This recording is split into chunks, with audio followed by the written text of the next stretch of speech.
तो स्वागत है आपके अपने यूट्यूब चैनल आयरन 26 में। तो हम क्लास 10th के आज ओम का नियम की चर्चा करेंगे। ऐसे भी आप लोग का 2024 में एग्जाम होने वाला है और ओम का नियम बहुत ही इंपॉर्टेंट होता है, हर साल पूछता ही है। तो देखिए ओम का नियम क्या कहता है, कहता है क्या कि जॉर्ज साइमन ओम ने, ठीक है, नाम क्या था इसका, जॉर्ज साइमन ओम। 1826 में जर्मनी वैज्ञानिक जॉर्ज साइमन ओम ने किसी चालक के सिरों पर, अभी चालक क्या होता है, चालक मतलब हो गया कोई वस्तु ऐसा जिसमें करंट प्रवाहित हो, जिसमें क्या प्रवाहित हो, करंट प्रवाहित हो, उसे हम क्या बोलेंगे, उसे हम चालक बोलेंगे, ठीक है। और सिरों पर, सिरों का मतलब क्या होगा, सिरों का मतलब किसी एक सिरा पर, जैसे कि यहाँ पर एक शोर है, एक साइड है, उसके एक कोण की पर जो बोलते हैं ना उसको हम बोलते हैं सिरा बोलते हैं। तो क्या बोलता है कि उनके एक सिरों पर लगाए गए विभवांतर तथा उसमें प्रवाहित विद्युत धारा। अब ये विभवांतर क्या होता है और विद्युत धारा क्या होता है, ठीक है। विभवांतर और विद्युत धारा से आप क्या समझते हैं, तो विभवांतर का मतलब यही होता है कि जो वोल्टेज आप बोलते हैं कि वोल्टेज बढ़ गया, वोल्टेज घट गया, इतना वोल्टेज है, इतना कम वोल्टेज है, ज़्यादा वोल्टेज, वो वोल्टेज को ही विभवांतर कहते हैं हिंदी में, इंग्लिश नाम इसका वोल्टेज है। तो क्या किया था ना जॉर्ज साइमन ओम, आप देखिए इसको याद कैसे रखेंगे कि 1826 में हुआ था। कब हुआ था, 1826 में। किसके द्वारा हुआ था, जॉर्ज साइमन ओम के द्वारा हुआ था, ठीक है, जॉर्ज साइमन ओम के द्वारा। ये कहाँ के रहने वाले थे, तो जर्मनी के वैज्ञानिक थे। तो ये कहा है कि एक तो तार है ना, तार, इसमें जब धारा को प्रवाहित करेंगे, मतलब कि जब करंट लगाएंगे, तो इसमें होता क्या है कि वोल्टेज जब बढ़ेगा ना तो धारा बढ़ेगा, और धारा घटेगा तो वोल्टेजो घटेगा। ये तो बात बोला था कि विभवांतर यानी कि वोल्टेज और विद्युत धारा यानी कि इलेक्ट्रिक के संबंध में एक नियम दिया जिसे ओम का नियम कहते हैं, ठीक है। दोनों के संबंध में क्या किया, एक नियम दिया था, किस चीज़ के संबंध में, एक विभवांतर और एक विद्युत धारा, विभवांतर और विद्युत धारा के संबंध में एक नियम दिया जिसे ओम का नियम कहते हैं। इसके अनुसार यदि किसी चालक के ताप में परिवर्तन न हो, क्या कहता है कि यदि कोई चालक है, ये कोई चालक है, अब इसके ताप में जिसमें करंट दिया, टेम्परेचर में कोई परिवर्तन नहीं होगा, ताप में परिवर्तन न हो, तो उसमें प्रवाहित विद्युत धारा उसके सिरों के बीच आरोपित विभवांतर के समानुपाती होती है, ठीक है। यानी कि क्या बोलता है कि विद्युत धारा जो होता है ना विभवांतर के समानुपाती होता है। आप ऐसे समझिए हमारे भाषा में, जैसे कि देखिए आपको मान के चलिए ना कि आपको हम ये जिस तरीक़ा से एक परिपथ लगा हुआ है, इसमें करंट देंगे, अगर हम विद्युत धारा को देंगे, तो अगर वोल्टेज को बढ़ा देंगे, जैसे कि मान के चलिए कि हम 2 बैटरी लगा देंगे तो वोल्टेज बढ़ जाएगा, 4 बैटरी लगा देंगे तो और बढ़ जाएगा, तो और बढ़ेगा तो वोल्टेज बढ़बे न करेगा। तो उसी प्रकार समझिए कि जैसे हम एगो बढ़ाएंगे तो एगो वो बढ़ जाएगा, उसी में क्या बोलेंगे, समानुपाती बोलेंगे। कहता है कि विद्युत धारा था उसके सिरों के बीच आरोपित विभवांतर के समानुपाती होता है। आप समझिए कि समानुपाती मतलब होता क्या है, समानुपाती का मतलब क्या होता है। देखिए विद्युत धारा को हम I से सूचित करते हैं, ठीक है, विद्युत धारा को I से सूचित करते हैं और विभवांतर को हम V से। तो कहता है समानुपाती होता है, समानुपाती प्रपोजनल का सिंबल ये हो गया। अब आपको समझना है कि समानुपाती मतलब होता क्या है। तो देखिए यहाँ पर हम एक तुला का सिंबल बनाए हुए हैं, ठीक है। जैसे कि मान के चलिए एक तुला पर अगर हम 1 kg का बटखारा रखेंगे तो एक साइड क्या होगा, ऊपर चला जाएगा और एक साइड नीचे चला आएगा, उल्टा हो गया ना। तो इसको बोलते हैं व्युत्क्रमानुपाती। इसे क्या बोलेंगे, व्युत्क्रमानुपाती। और जब एगो बढ़ता है तो दूसरों बढ़ जाता है तो आप बोलते हैं समानुपाती, ठीक है। उसको क्या बोलेंगे, समानुपाती। ऐसे समझिए, मान लीजिए आपका एज है 12 साल, ठीक है, आपका एज कितना है, 12 साल, और किसी सज्जन का एज है 24 साल। तो अगर हम पूछेंगे 10 साल और हम जोड़ देंगे, ठीक है, 10 साल और हम इसमें जोड़ दिए, तो 12 में जब 10 जोड़ देंगे तो कितने हो जाएगा, 22 साल हो जाएगा, 22 ईयर हो जाएगा। ऐसे भी 10 साल जोड़ेंगे तो 24 में 10 कितना हो जाएगा, 34 हो जाएगा। काहे कि जब आपका साल एज बढ़ रहा है तो इसका भी तो एज बढ़ रहा होगा।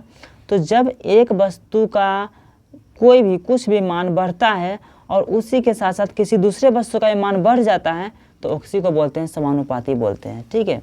और व्युत्क्रमानुपाती किसे बोलेंगे कि जब एक वस्तु का मान बढ़ता है और दूसरे का मान घटता है तो आप बोलते हैं व्युत्क्रमानुपाती। जैसे यहाँ पर तुला में वजन बढ़ रहा है एक साइड, तो एक साइड क्या हो रहा है, घट रहा है, इसे बोलेंगे व्युत्क्रमानुपाती। बात समझ में आ गया। अभी हम प्रपोजनल का सिंबल को हटाएंगे तो इक्वल टू पड़ेगा, लेकिन प्रपोजनल के लिए एक अचर पद आएगा जिसे हम R कहेंगे, कॉन्स्टेंट हो जाएगा ये। और प्रतिरोध इसी को कहते हैं, इंग्लिश में इसे रेजिस्टेंस कहा जाता है, ठीक है। R को क्या बोलेंगे, प्रतिरोध, रेजिस्टेंस, इसका ऐसा ही मतलब ओम होता है।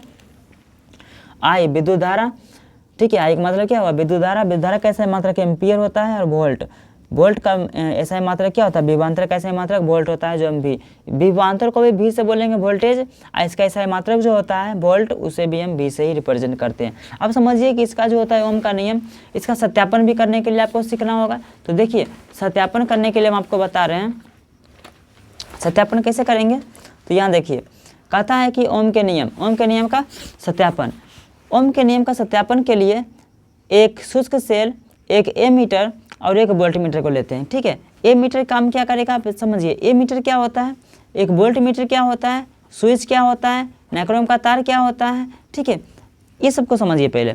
तो यहाँ पर क्या कहता है कि शुष्क सेल को लेंगे, शुष्क सेल को लेंगे। तो शुष्क सेल यहाँ पर क्या होता है, जिसे बैटरी टॉर्च वगैरह में लगता है, वही होता है शुष्क सेल। ठीक है, और एक एमीटर को लेंगे, एक वोल्टमीटर को लेंगे। ठीक है, तो यहाँ पर एमीटर का काम क्या होता है, एमीटर का काम हुआ जिस तरीका से विद्युत धारा प्रवाहित होता है, क्या प्रवाहित हो रहा है, तो विद्युत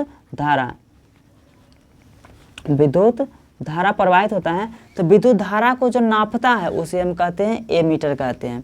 और वोल्टेज को जो मापता है, यानी वोल्टेज मतलब क्या बताया अभी, विभवांतर, विभवांतर को जो माप रहा है ओकरा बोलते हैं वोल्टमीटर। ठीक है, यानी विभवांतर के मापने की युक्ति को वोल्टमीटर कहते हैं। एक स्विच लेते हैं जो बटन को टिपा जाता है, बोर्ड में जो लगा होता है स्विच ले लिया, नाइक्रोम का तार जो हीटर में लगाया जाता है, उसके कुछ टुकड़े हम ले लेंगे, एक टुकड़े छोटा सा, उसको लेकर के हम क्या करें, बस यहाँ पर उस सामान लेने की बात की गई है। देखिए सत्यापन याद करना कितना सिंपल है। अब कहता है क्या, इन सभी को इस प्रकार से जोड़ा जाता है, इन सभी को इस प्रकार से जोड़ा जाता है कि स्विच को बंद करने पर धारा प्रवाहित होने लगती है। अब देखिए यहाँ पर हम क्या करेंगे, स्विच को जब बंद करेंगे तो धारा प्रवाहित होने लगेगी, ऐसे समझिए। यहाँ पर देखिए ई स्विच लगा हुआ है, कहता है इन सभी को इस प्रकार से जोड़ा जाता है कि स्विच को बंद करने पर धारा प्रवाहित होने लगती है। तो ये जो स्विच है इसको हम इस प्रकार से जोड़ दिए। अब कहेंगे ये सब क्या है, तो परिपथ है, तो तार लगा हुआ है, तार है ये सब। एमीटर को हम यहाँ पर लगा दिए हैं, वोल्टमीटर को हम यहाँ पर लगा दिए हैं, नाइक्रोम को तार के बीच में लगा दिए हैं। अब यहाँ पर सेल लगा है, शुष्क सेल यहाँ पर लगा है। सेल जब यहाँ से आगे बढ़ेगा, आगे बढ़ा इस प्रकार से आगे जाएगा। आगे जाने पर क्या होगा ना कि जैसे ही बैटरी से जो सेल जो धारा निकल रहा है, कितना धारा निकल रहा है, एमीटर माप के यहाँ पर नोट कर लेगा, कुछ नोट कर लिया, देख लिया। इसके बाद आगे बढ़ा, ऊपर गया, यहाँ पर वोल्टमीटर क्या करेगा, वोल्टेज माप लेगा, वोल्टेज को माप करके नोट कर लेगा। ठीक है, इसके बाद आगे बढ़ करके यहाँ पर रिटर्न हो जाता है। अगर हम स्विच को ऑफ कर देंगे तो धारा प्रवाहित होवे नहीं करेगा, क्योंकि धारा प्रवाहित के लिए ठंडा तार और गर्म तार दोनों होना जरूरी है। और ठंडा तार जो माइनस वाला है इसको कट कर देंगे, ऑफ कर देंगे यहाँ से, तो नहीं फिर धारा प्रवाहित होना बंद हो जाएगा। इसलिए जब हम इसको बंद करते हैं, बंद करना मतलब खत्म कर देना नहीं हुआ, बंद करना मतलब इसको हटा देना। ठीक है, इसको जोड़ देना। तो जोड़ने पर क्या हो रहा है ना कि यहाँ पर धारा प्रवाहित होने लग रहा है। ठीक है, तो अब यहाँ पर समझ गए। अब आगे समझिए कि धारा प्रवाहित होने के बाद हम किस प्रकार से सेलों को जोड़ते हैं। देखिए कहता है परिपथ में ए यानी कि एम्पियर का जो धारा मापा जाता है, एमीटर ए धारा को मापता है। ए क्या माप रहा है, तो धारा को माप रहा है। और भी यानी कि वोल्ट को मापता है। भी मतलब क्या हो गया, वोल्ट मीटर। ठीक है, वोल्ट को मापता है। जब एक सेल लगाकर स्विच बंद करते हैं, यानी कि ये जो सेल आपको दिख रहा है, ये सेल अगर हम ए को यहाँ पर लगाते हैं तो एक से लगाने के बाद क्या करता है कि ये वाला जो दिख रहा है वोल्ट मीटर और एमीटर दोनों नोट कर लेता है। ठीक है, इसके बाद दो सेलों को जोड़ा जाता है और उसे भी नोट कर लिया जाता है। इसी प्रक्रिया को 3-4 सेलों के साथ दोहराया जाता है, उसे भी नोट कर लिया जाता है। यानी कि क्या बोलता है कि पहले एक सेल के साथ नोट किए, फिर 2 सेल लगाए तब भी धारा नोट किए, 3 सेल लगाए, 4 सेल लगाए, 5 सेल लगाए, 3-4 बार दोहरा करके इसे नोट कर लिए। ठीक है, अब कहता है उसे भी नोट कर लिया जाता है जो हम साथ में दोहराते हैं। प्रत्येक स्थिति में अनुपात V/I ही रहता है। अभी कहेंगे V/I मतलब क्या हो गया, तो V/I समझिए। V/I क्या होता है कि अगर मान के चलिए एक है एमीटर और एक क्या है, एक है वोल्टमीटर। अगर एमीटर के साइड अगर हम एगो बैटरी लगा दिए तो एमीटर में क्या होगा, धारा बढ़ जाएगा, कुछ करंट का स्पीड और बढ़ जाएगा। अब वोल्टेजो बढ़ जाएगा कि कितना स्पीड बढ़ा है, ये भी नाप लेगा, इहो नाप लेगा। ये बढ़ा तो इहो बढ़ गया। फिर क्या करेंगे, 2 सेल लगा देंगे तो इहो बढ़ गया, फिर इहो बढ़ गया। अब आप ही सोचिए ना कि 2 बैटरी लगाएंगे तो वोल्टेज में नहीं बढ़ जाएगा, और 3 सेल लगाएंगे जैसे ही तो और बढ़ जाएगा, यहाँ भी बढ़ेगा। तो जैसे ई बढ़ रहा है तो ये भी बढ़ रहा है, उसी को कहते हैं समान अनुपात बोलते हैं, एक ही अनुपात बोलते हैं, इसी को आप समानुपाती समझ रहे हैं, ठीक है। समानुपाती भी इसी को बोलते हैं। तो कहता है अनुपात क्या V/I ही रहता है, अर्थात विद्युत धारा बढ़ने पर विभवांतर भी बढ़ जाता है। क्या हो रहा है, तो विद्युत धारा बढ़ने पर विभवांतर भी बढ़ जाता है, इस प्रकार ओम का नियम सिद्ध हो जाता है। बात समझ में आ गया। तो ओम का नियम का पूरा प्रक्रिया ये रहा। ओम का नियम का सत्यापन कैसे होता है हम पूरे एक तरह का नोट करके रखे हुए हैं, और आपको हम यहाँ पर समझाने के लिए केवल बता रहे हैं कि अच्छा से आप समझ लीजिए। और यदि थोड़ा बहुत कन्फ्यूजन भी रहा हो तो दोबारा वीडियो को देख लीजिए, क्योंकि हमने एक एक चीज़ को बारीकी से बता दिए हैं, ठीक है। और अपने दोस्तों को भी शेयर कर दें। और देखिए सबसे अच्छा तरीका क्या होगा आपको सीखने का, यदि आपके दोस्त वगैरह हों या आपके रिश्तेदार हों तो उनको आप बस समझाइए, इसी चीज़ को पढ़ करके एक बार देख लीजिए, समझ लीजिए और उसको भी समझाइए। आपको क्या होगा, दिमाग खुल जाएगा समझाने का और आपको याद हो जाएगा हमेशा के लिए। तो मिलते हैं नेक्स्ट वीडियो में, तब तक के लिए जय हिंद।